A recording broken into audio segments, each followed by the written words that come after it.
Brittany knocked on her neighbor's door. Brooke opened it and stared at her classmate in surprise. "Do you have anything to eat?" Brittany asked as she entered the room. "Yes, come in," Brooke offered. They sat at the table, which served as both a lunch and writing table, and Brittany began to eat pasta, telling Brooke about her unsuccessful date. Brittany was a beautiful girl, and there were always guys who wanted to meet her and spend time with her. However, Brittany dreamed of fancy restaurants, expensive cars, and a romantic marriage proposal. Lately, she had started meeting men online, going on dates almost every evening, but no one seemed suitable for her.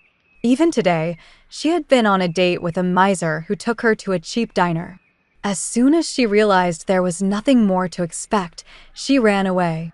The day before yesterday, in contrast, a rich and generous man had come to the date. However, by the end of the evening, he concluded that he and Brittany were not suited for each other. "Imagine," she said, "he dragged me to a Chinese porcelain exhibition. We walked around looking at vases and plates. He told me something about emperors of the dinosaur era and other nonsense. It was so boring. Then he took me to an art house cinema. Am I so unlucky with men?" Brittany asked, frustrated. "Don't worry, you'll find someone else," Brooke said uncertainly. Brittany sighed and went to sleep in her room. She had to go to college the next day. The professor looked at Brittany hostilely, as if she were to blame for his unattractiveness, weight, and probable loneliness. "You have serious problems with your academic performance. Very serious," he said. "I'm trying my best," Brittany said, making honest eyes and nodding frequently in confirmation of her words. "I don't see that you're trying," he replied. "You're skipping lectures. You probably have more important things to do than studying." He got up with difficulty and approached her closely. His eyes slid over her face and settled lower on the neckline of her blouse. "Maybe we can come up with something?" Brittany exhaled feverishly, thinking about what to do. The prospect of being expelled did not please her. Studying seemed to be the only way to catch on in the city and somehow arrange her life, especially since she did not know what to tell her parents. Summer was approaching, and she was supposed to go home to the village and talk about her academic achievements, but she had none. "You could, for example, start attending lectures," the professor suggested with a shrug. "But I'm afraid, in your case, it's already pointless. I'll have to bring up the issue of your expulsion. Can't we come to some kind of agreement?" Brittany asked flirtatiously, leaning forward slightly and showing off her cleavage.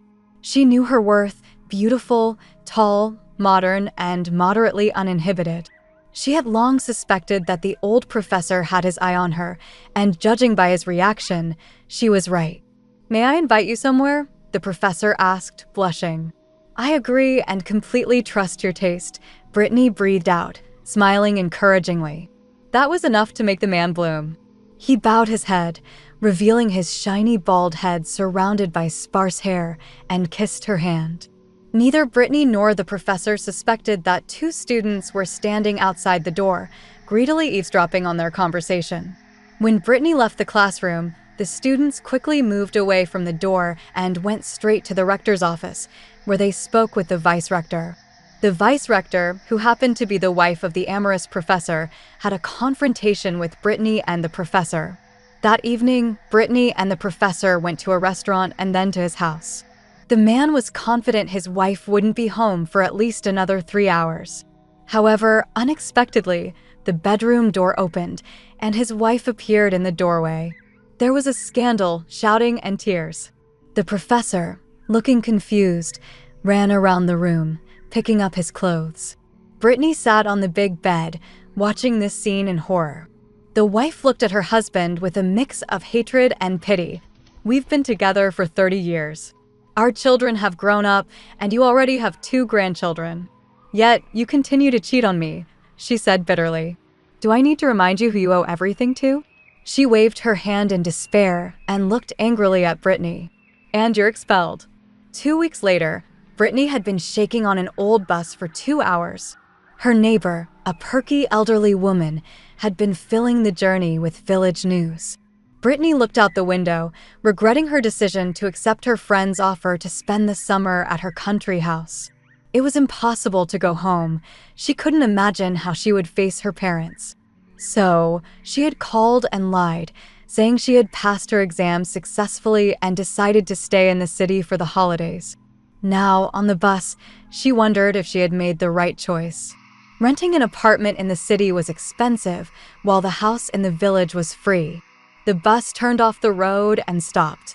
An elderly lady pulled some baskets into the aisle, then turned to Brittany and said, "My relative Anthony should be here to meet you. You're new here, so we can give you a ride." Brittany got off the bus, took out her fashionable suitcase, and looked around. People were dispersing in different directions, and the elderly woman was already hurrying towards an old pickup truck. Anthony seemed very attractive to Brittany, around 40 years old, tall, with neatly combed light hair and gray eyes. "So, Auntie, did you visit your grandchildren?" he asked, opening the trunk. "Of course," the elderly woman replied playfully. "I saw my grandchildren and the city." "That's good," the man nodded approvingly, then glanced at the pretty stranger with chestnut curls and green eyes. "Hello. Who are you going to visit in that backwater?" "I came to your area to rest," Brittany replied thoughtfully. "Well, there's nothing to see here," Anthony laughed. His laughter was infectious, and Brittany smiled. "I am quite satisfied with the river and fresh air, and the nature here is beautiful," she said. Anthony agreed. When he learned that Brittany was going to live in Blake's old house, he was surprised. The house had long been uninhabitable. Brittany shrugged helplessly. "Well, I'll manage somehow," she said uncertainly. "I was told there are tools in the barn." Anthony shook his head, loaded her suitcase into the trunk, then opened the back door. "Get in. We'll figure out the house somehow." Chloe kneaded dough for a pie while stealing glances at her quiet children who were building something with Legos on the floor, frowning in concentration. Although Chloe couldn't give birth, she loved her children as if they were her own. She and her husband had adopted a boy and a girl from an orphanage when they were 5 and 3 years old, respectively. Before that, they had tried everything to have their child, from seeing doctors to visiting shamans and psychics, but to no avail. They had given up hope and even considered divorce, with Chloe suggesting that her husband leave her so as not to ruin the life of a healthy man who wanted a family. But he stayed, reasoning that if it wasn't meant to be, they would live together no matter what. Eventually, the idea of adoption was born. Chloe baked pies and meticulously cleaned the house. Despite being a city girl and the daughter of wealthy parents, she was very house-proud. They had moved to the countryside 3 years ago, and in that time, Chloe had fully adapted to rural life. She learned to bake pies, milk goats, feed chickens, and more, skills essential for survival in the village. Suddenly, the dog barked happily. Anthony had finally arrived. A minute later, her husband appeared in the house. He hung up his jacket, walked up to the mirror, and scrutinized his reflection. Chloe was surprised. Anthony had never paid much attention to his appearance before. "You're a bit late," she said, looking at the clock. "It's already 7:30. "Well, a girl from the city came here," Anthony shrugged. "Henry Blake's granddaughter rented out the house for the summer. I gave her and my auntie a lift from the bus stop and helped a little." "She came alone, didn't she?" Chloe asked, wiping her hands with a towel. "Yes, she's a student," Anthony answered indifferently. "Not strange," Chloe shrugged. "Well, let's eat." "Sit down."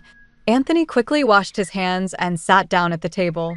He threw the towel aside and breathed in the aroma of freshly baked cabbage pie. "You're such a skilled hostess," he said, hugging his wife with pleasure. The next day, Anthony came to help Brittany again.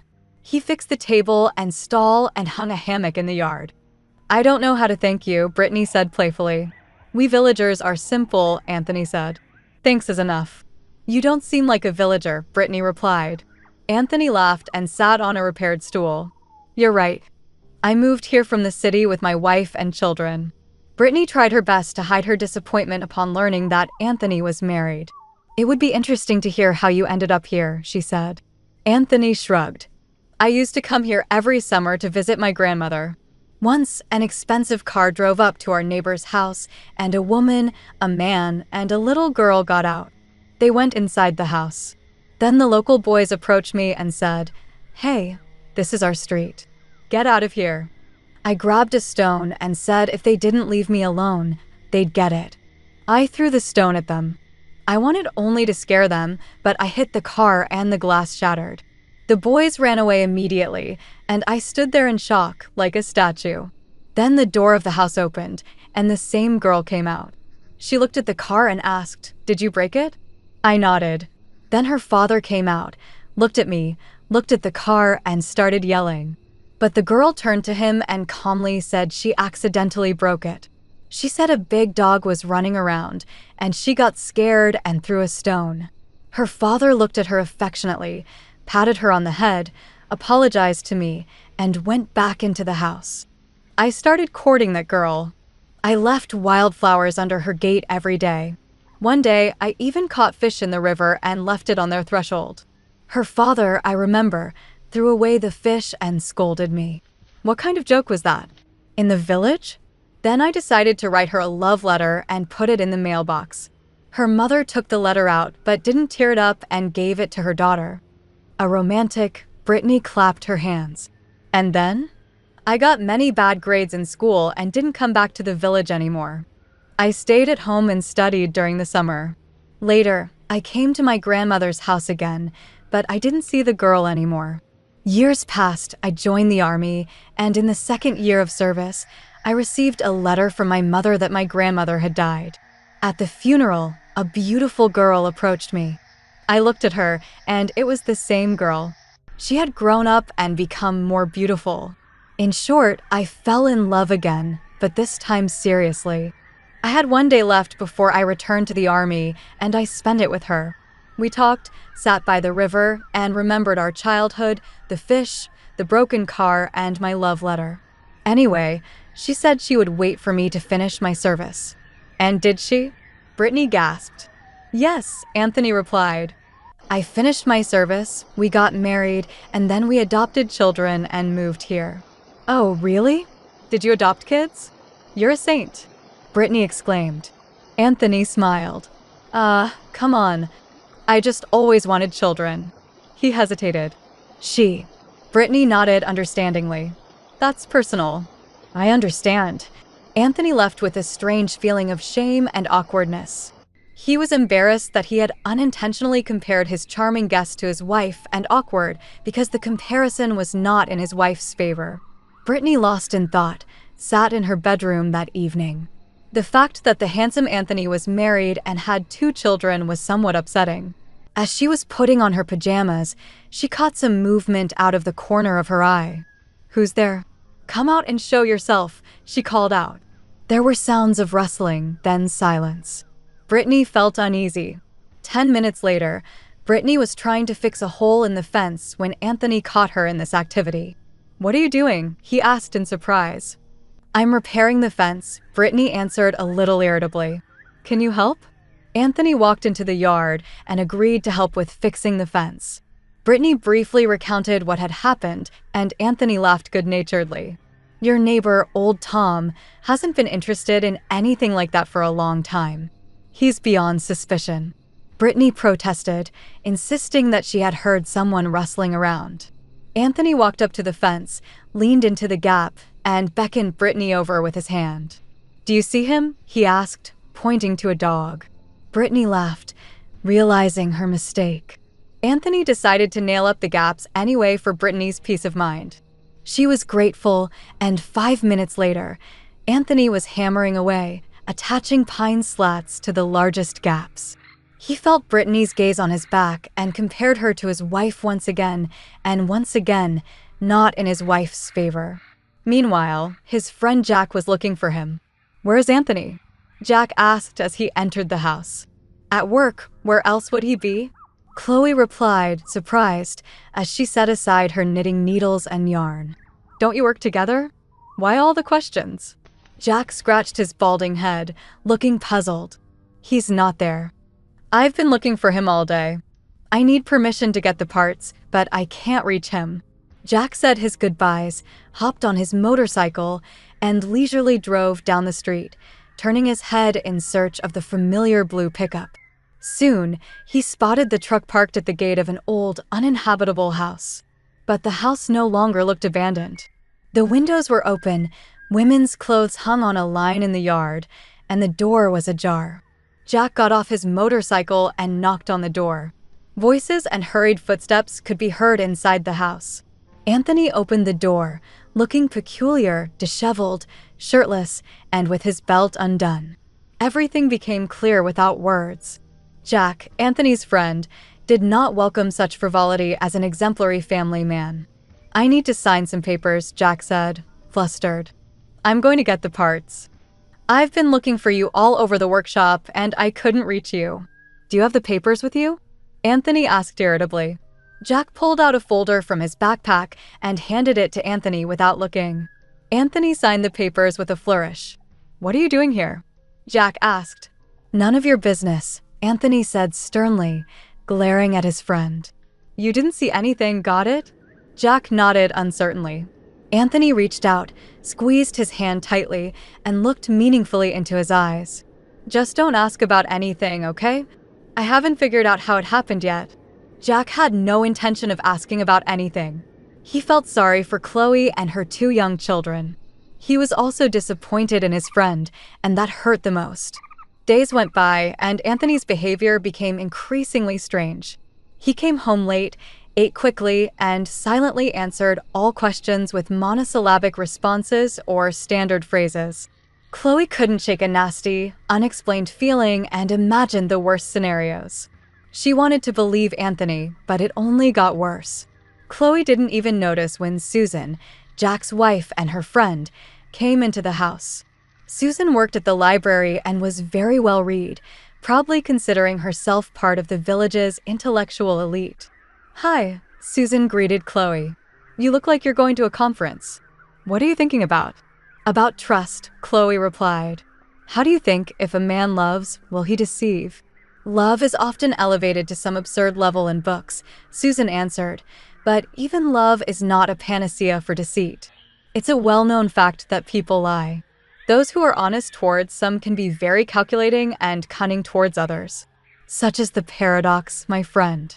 Some deceive under the pressure of circumstances, some for a mere ego boost, and some simply cannot imagine their existence without lies. But not trusting anyone means living in constant stress, looking for hidden meanings everywhere, and exhausting oneself and others with doubts. You cannot love without trust, but if you don't trust, why bother starting a relationship at all?" Chloe sighed. Susan's musings added to Chloe's confusion. Perhaps she needed to act simply, talk to her husband heart to heart, and then see what would happen. However, the conversation never took place. Chloe discovered her husband's infidelity by seeing it with her own eyes. After talking a bit more with her friend, Chloe saw her off and, glancing at the clock again, dialed her husband's number. He was unavailable once more. Without much thought, she left the house and walked down the street. People were heading towards her, some from the farm, some from the sawmill, and some from the machine shop. "Hi, Jack. Do you know where Anthony is?" she asked. "How would I know?" Jack became nervous and looked away. "Am I his supervisor?" "Don't be so vague," Chloe pressed. "I can see that you're hiding something. I'm tired. I'm going home," Jack said, turning away quickly and hurrying down the street. Chloe watched him for a while before heading towards the river, where Blake's house was located. Approaching, she saw her husband's car at the beginning of twilight and the light on in the house. No longer hoping for anything good, she peered through the windows. Her husband was embracing and kissing a young stranger who was practically unclothed. Chloe felt as if someone was choking her, but managed to control herself. She opened the door and entered the house. Upon seeing her, Anthony froze, and Chloe looked at him disdainfully before leaving. She practically ran down the street, trying with all her might not to cry. The sound of an engine was heard behind her. "Chloe, wait. Listen," Anthony called, leaning out of the car window. He looked pitiful, his hair disheveled and his eyes frightened. "Wait, let me explain." Chloe stopped, turned to him, and crossed her arms over her chest. "Explain," she demanded, squinting. "Well," Try to explain. I don't even know how it happened, Anthony mumbled. I lost my mind. Made a mistake. It happens. Please forgive me. Chloe wanted to hit him. She probably would have if there weren't people on the road casting curious glances. Let's talk at home, she said tersely and walked down the road. Anthony slowly followed. Get in the car, he asked. It looks strange. I'm driving and you're walking. Think about what people will say. Is that all you care about? Chloe replied bitterly. They covered the entire path home in the same manner. She was on foot and he was driving. At home, Chloe sat on the sofa and quietly cried. She didn't throw stools or smash plates, but these quiet tears were more frightening to Anthony than any screams or scandals. Let's forget about this, Anthony pleaded again. Do you want me to go to her right now and tell her that there's nothing between us? Do you want me to say I love only you? Yes, I want you to pack your things and leave, Chloe sobbed. I'm not interested in where you go, whether to her or anyone else. I won't pack anything, Anthony frowned. Then I'll help you, Chloe shrugged. She opened the closet door, and within 5 minutes, Anthony's suitcase was filled with his clothes. Take your things and leave, she said firmly. Anthony walked out of the house with his head down. He drove to the end of the street, stopped at Jack's house, and honked. His friend came out immediately as if expecting him. Jack looked at the suitcase in the back seat and sighed sympathetically. She kicked you out? Anthony nodded and pulled out cigarettes, handing one to his friend. They smoked in silence. Well, I was thinking, Anthony finally said, starting tomorrow, I'm going on vacation. You stay here for me. I'm going to the sea with Brittany. She's never been there before, and I need to rest. Get a grip, Jack protested. Your family is falling apart, and you're going on vacation with your mistress? What's wrong with you? It's none of your business, Anthony said. You'd better keep an eye on things here while I'm gone. Anthony threw away the cigarette, started the car, and drove off to Brittany. Jack shook his head and walked home, inwardly shuddering at his friend's actions. The next day, Anthony took his mistress to the sea to relax and get revenge, while his faithful wife was left alone with their 2 children. 10 days later, in the village, Jack enthusiastically hugged his brother. Hey, bro, he slapped Charles on the shoulders. How long has it been since we've seen each other? A couple of years, probably. Charles smiled. Jack looked at his cousin's shiny car. Nice ride, he said, admiringly touching the sleek wing of the black BMW. Thanks, Charles replied modestly. Business is going well, so I can afford it. Good for you, Jack said, pointing to his own Ford, which had seen better days.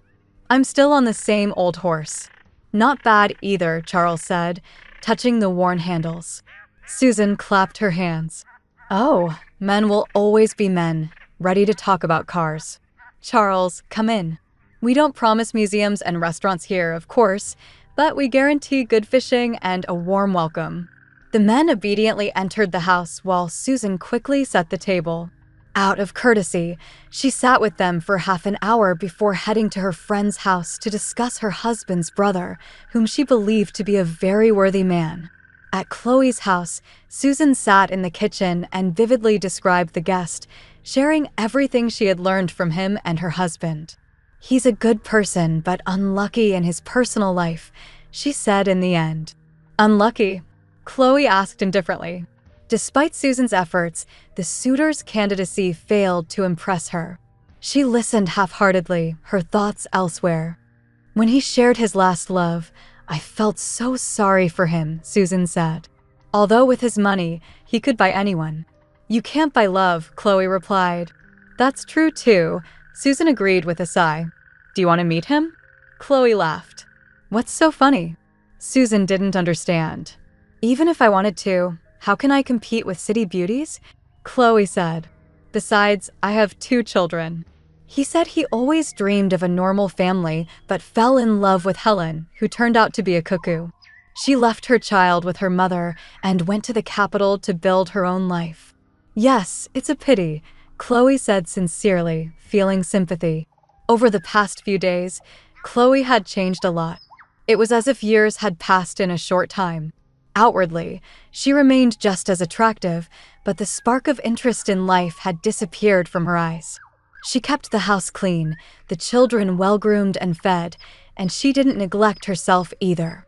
She maintained her appearance and avoided gaining extra weight or eating sweets. Despite her resentment, she understood that she was responsible for her two young children who were not to blame for their foster father's betrayal. Initially, Chloe had waited for Anthony to return and was even willing to forgive him on the condition that he would leave the mistress and forget her forever. But Anthony didn't come back. He was now at the seaside with his mistress. So, Chloe declined persistent invitations from her friend, saying, "I'm not up for new acquaintances right now." Meanwhile, Charles and Jack were riding a motorcycle through the streets, laughing. The villagers looked at them with either smiles or disapproval. "Charles, where are you going?" Jack yelled, pointing forward. Charles turned the handlebars, but it was too late. The front wheels sank into the brownish-green slush, and the motorcycle tipped over. Both of them fell into the puddle. "Where did you learn to drive?" Jack shouted. "It was my first time on a motorcycle," Charles excused himself. "What's going on here?" a stern female voice asked.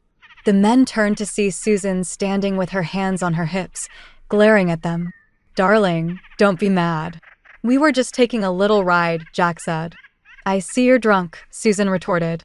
"Just a little bit," Jack replied. Charles remained silent, not looking at Susan, but rather at the woman standing behind her.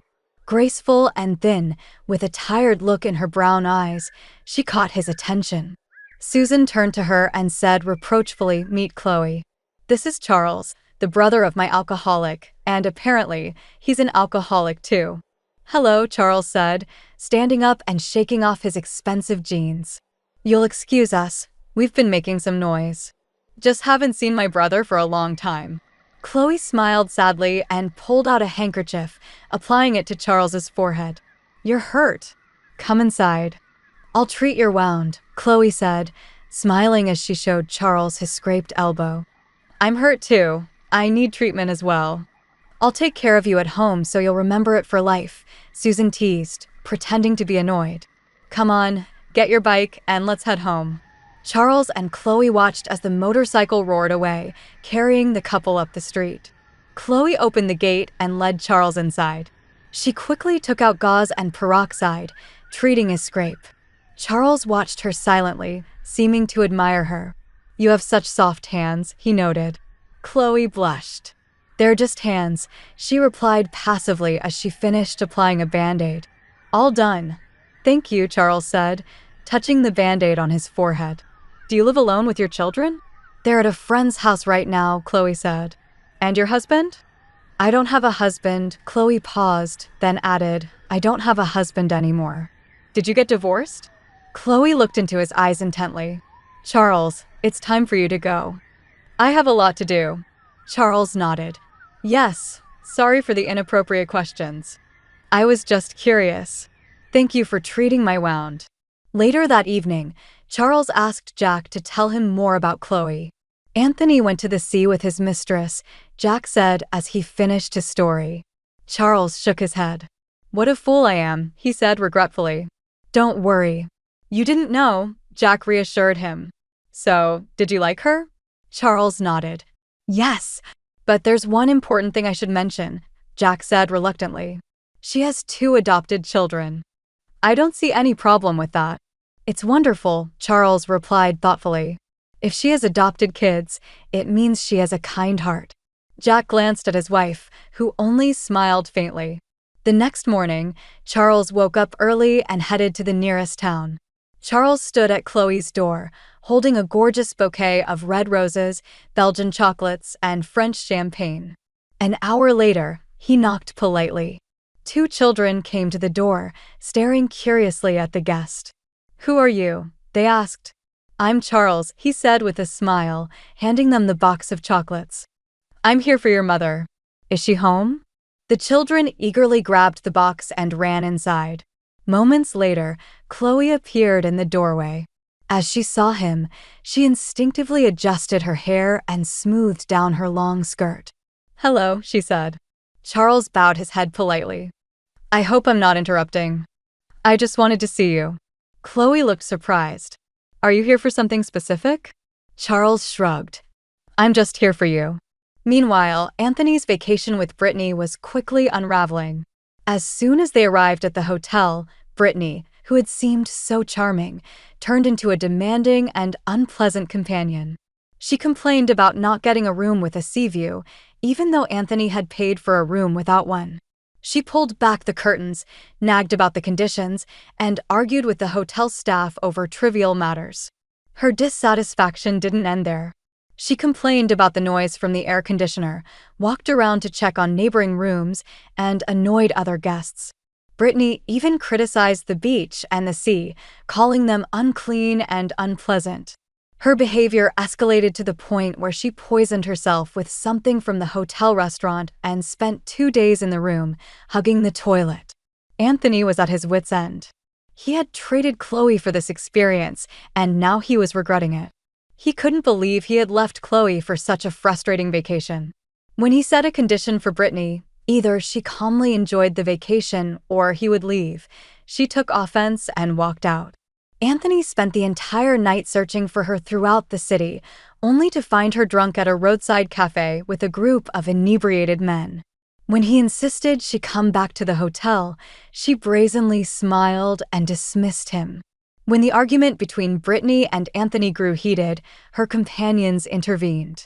Anthony returned to the hotel alone, his mood dark and regretful.